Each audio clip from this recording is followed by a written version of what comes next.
Salut les copains, dans cette nouvelle vidéo je sors un petit peu de mon style de vidéo habituel où je vous fais découvrir en général les coulisses de matchs de rugby professionnel. Aujourd'hui je reviens sur un format que j'ai pu faire dans le passé où je vous faisais découvrir l'intégralité des transferts de l'intersaison des clubs de top 14. Je vais rajouter cette fois-ci une petite introduction au début de chaque club pour vous donner un petit peu leurs ambitions de transfert de cette saison. Sans plus tarder, c'est parti, commençons par le premier club, l'Aviron Bayonnais. 12e de la saison de top 14, ils ont réalisé, on va dire, une saison un peu en demi-teinte. Ils ont aligné la plupart du temps les mêmes joueurs, une équipe type, on va dire, assez similaire le long de la saison. Les Bayonnais ont beaucoup compté sur l'expérience de certains de leurs joueurs cadres. Je pense notamment à des Camille Lopez qui a beaucoup porté son équipe au long de la saison. Ils optent pour un recrutement plutôt équilibré avec pas mal de valeurs sûres qu'on a l'habitude de voir en top 14, des jeunes pépites mais également quelques internationaux expérimentés.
L'UBB l'Union Bordeaux-Bègles. Bon, finaliste battu par le Stade Toulousain de manière, on va dire, assez sans équivoque. Il réalise malgré tout une très belle saison, plutôt exemplaire d'un point de vue offensif avec une ligne d'arrière et de trois quarts, on va dire, assez remarquable, la Dream Team un peu. Niveau recrutement, il décide de piocher un petit peu à l'étranger avec des joueurs expérimentés dans d'autres championnats, mais également avec quelques petites pépites du championnat français. Expérimentés à l'étranger, des jeunes talents en France, voici le recrutement de l'UBB.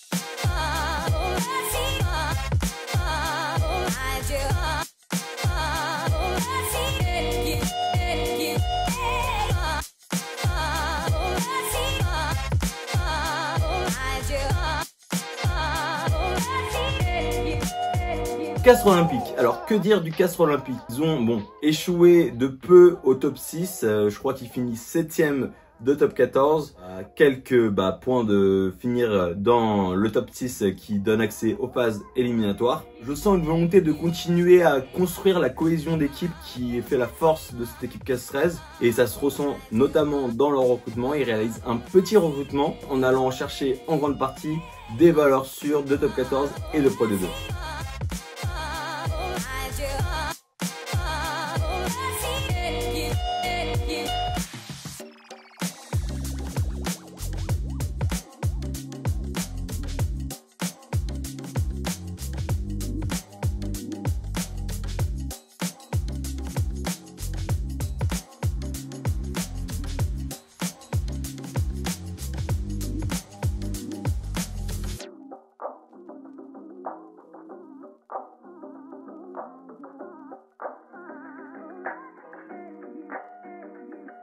L'ASM Clermont.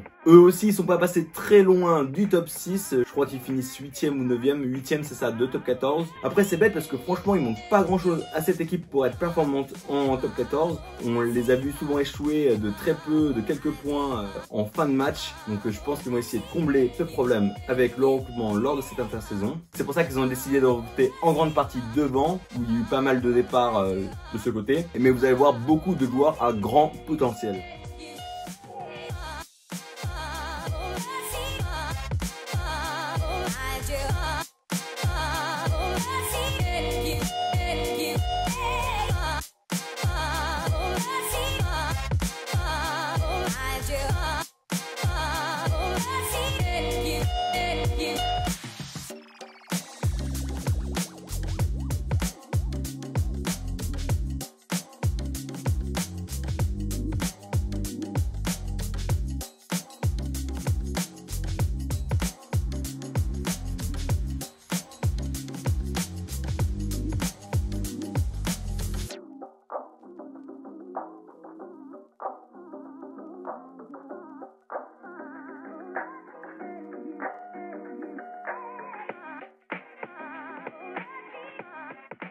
Alors, le Stade Rochelais, que dire des doubles champions d'Europe? Alors, ils ont eu un début de championnat assez chaotique. Ils ont galéré à arriver dans le top 6. Bon, après, dans la deuxième partie de la saison, ils ont récupéré leur profil cadre qui ont repris un petit peu de leur niveau. Et au fur et à mesure, ils ont rattrapé leur retard, leur permettant d'arriver 5e à la fin de la saison régulière. On va dire qu'ils sont sur la bonne voie et ça se ressent d'un point de vue recrutement car ils réalisent le plus petit recrutement de l'intersaison de top 14. Je vais donc surtout axer le recrutement sur les quelques espoirs qu'ils ont récupérés pour leur saison 2024-2025, avec notamment un jeune joueur, fils d'une légende du 15 de France. Ça m'a assez étonné de découvrir qu'il allait signer à La Rochelle. Je vous laisse découvrir ça et me dire ce que vous en pensez en commentaire aussi.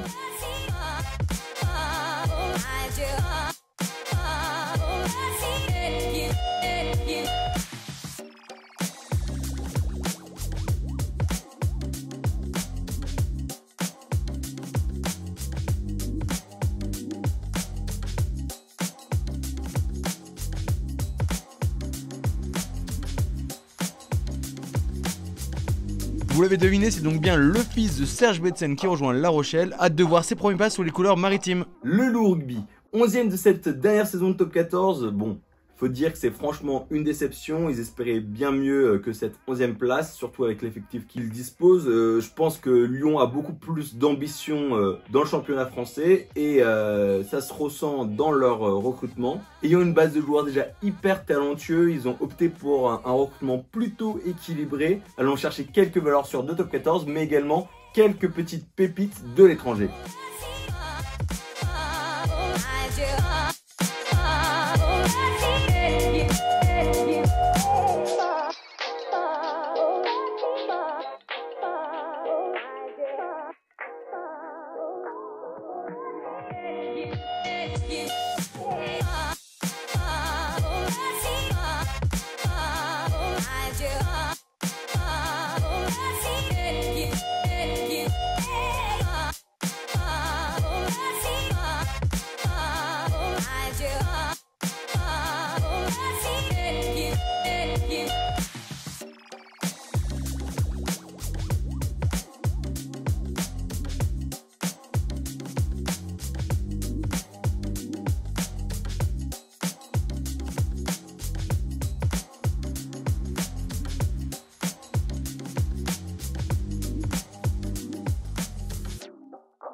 Le MHR.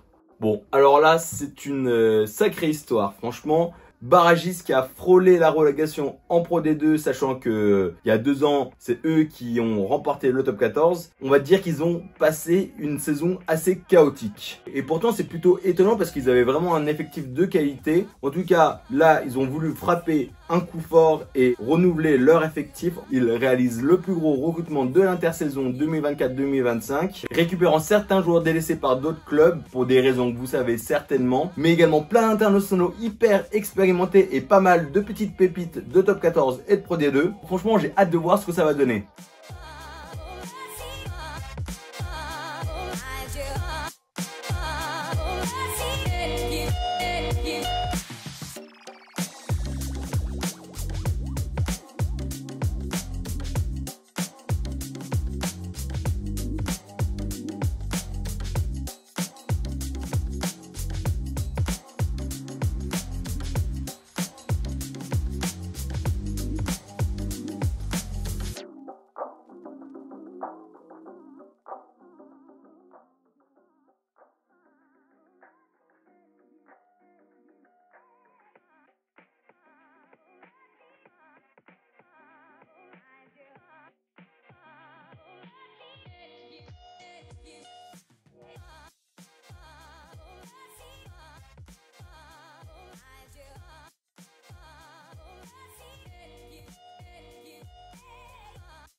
A noter également le recrutement d'un jeune espoir qui vous parlera peut-être, c'est le fils du célèbre commentateur sportif Mathieu Lartaud qui rejoint donc les rangs de Montpellier. Le Stade Français Paris, vaincu en demi-finale par l'UBB de pas grand chose, franchement ça s'est joué à un petit poteau. Les Parisiens réalisent une très belle saison même si le contenu et la proposition rugbystique laissent un peu à désirer. En effet ils finissent deuxième du classement de la saison régulière avec la deuxième meilleure défense du top 14 mais seulement la 14e meilleure attaque à égalité avec Oyonnax qui est le club qui a été relégué en Pro D2. Du coup on ne change pas trop une équipe qui gagne, décide de faire un recrutement plutôt léger, remplaçant quelques joueurs cadres de leur effectif parti lors de l'intersaison par des joueurs de très grande qualité. J'ai hâte de voir ce que ça va donner aussi.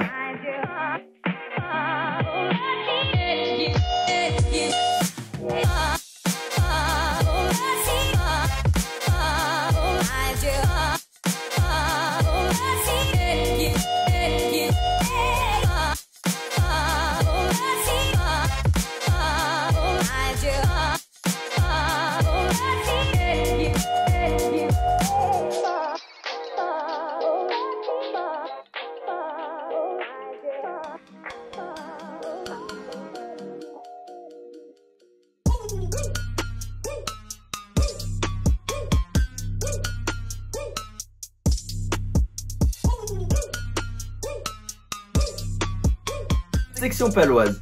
Alors ils ont fini 9e de la dernière saison de top 14 en réalisant une saison on va dire correcte. Ils finissent dans le ventre mou du championnat même s'ils sont pas passés très loin en finale du top 6. Ils ne sont pas encore au niveau pour pouvoir espérer aller en phase finale. Ils décident donc de regarnir un peu leur effectif avec des valeurs sûres de top 14 et de Pro D2 et s'offrir les services d'une recrue d'ordre olympique.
L'USAP ayant fini 10e de la dernière saison de top 14, il réalise une saison assez particulière, commençant plutôt mal mais finissant plutôt très bien au point même d'espérer de rentrer dans le top 6 jusqu'à la dernière journée. Ils décident donc de continuer sur ces bonnes bases en rajoutant quelques petites pépites à leur effectif et de compléter leur collection des champions olympiques.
Le Racing 92, alors là c'est un peu l'inverse de Perpignan, ils ont plutôt bien commencé la saison et un peu galéré vers la fin. Ils ont réussi néanmoins à récupérer la dernière place qualificative pour les phases finales de top 14. Une fin de saison compliquée qui s'explique peut-être par le manque de leaders et de cadres que le Racing aurait besoin pour pouvoir passer vraiment dans la cour des très grands. Et c'est pour cela que les Franciliens ont décidé de piocher à l'étranger, beaucoup en Angleterre d'ailleurs, afin de récupérer quelques profils expérimentés qui leur faisaient défaut.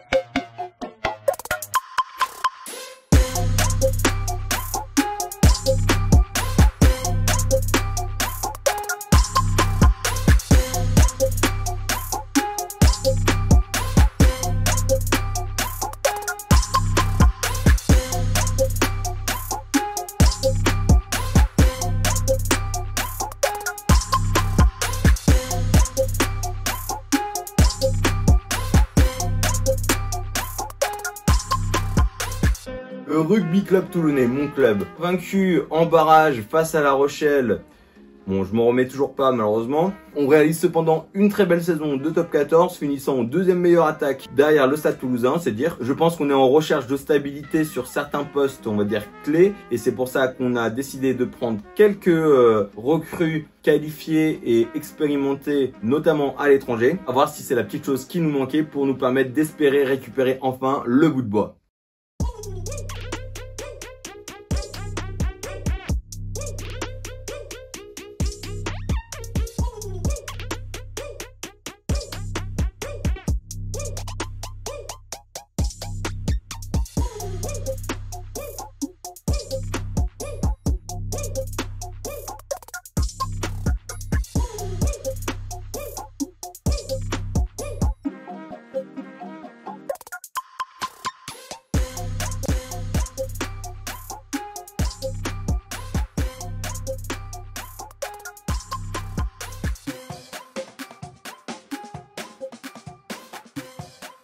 Le Stade Toulousain, bon, je vous fais pas un dessin. Toulouse a été monstrueux cette saison, ils ont roulé sur tout le monde. Même quand ils alignent pas leur grosse équipe avec tous les internationaux, ils arrivent quand même malgré tout à être performants, ce qui fait vraiment la différence par rapport aux années précédentes. Donc franchement, je vois pas pourquoi ils changeraient une équipe qui fonctionne. C'est d'ailleurs ce qu'ils ont fait en réalisant un tout petit recrutement lors de cette intersaison. Et je vais donc surtout focus le recrutement du côté des espoirs avec aussi un visage qui va vous être assez familier, fils d'un grand joueur du 15 de France.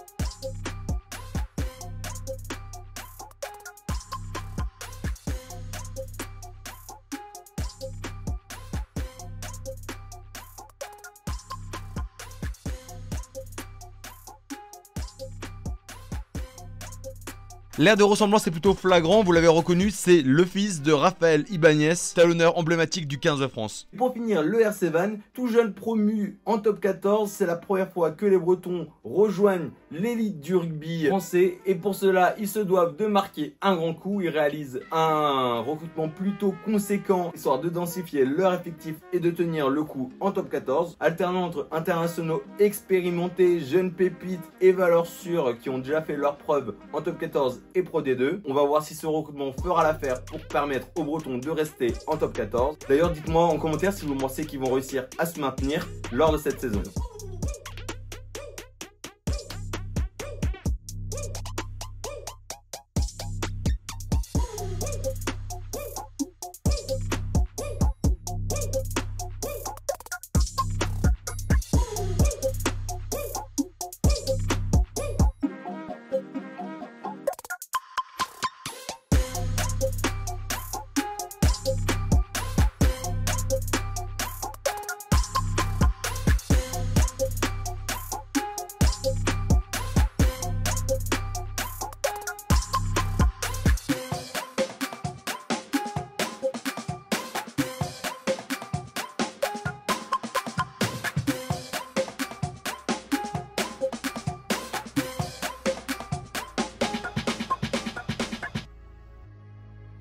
Voilà les copains, vous connaissez désormais toutes les recrues de cette intersaison. Il y en a peut-être d'autres qui seront rajoutées entre temps depuis que j'aurai tourné cette vidéo. Je tiens juste à préciser que ça ne vous coûte rien de lâcher un petit like, un petit commentaire, vous abonner. Surtout qu'il y a de très gros projets, de très grosses vidéos qui arrivent très prochainement. Les Inside Rugby, comme j'ai pu le préciser au début de cette vidéo, je vais vous faire découvrir les coulisses des clubs de top 14 que j'ai pas eu l'occasion encore de visiter. Mais également plein de nouveaux projets qui arrivent très prochainement. Donc n'hésitez pas à vous abonner pour rester au courant. En tout cas, je vous dis mille merci d'avoir regardé cette vidéo jusqu'au bout. À très vite les copains.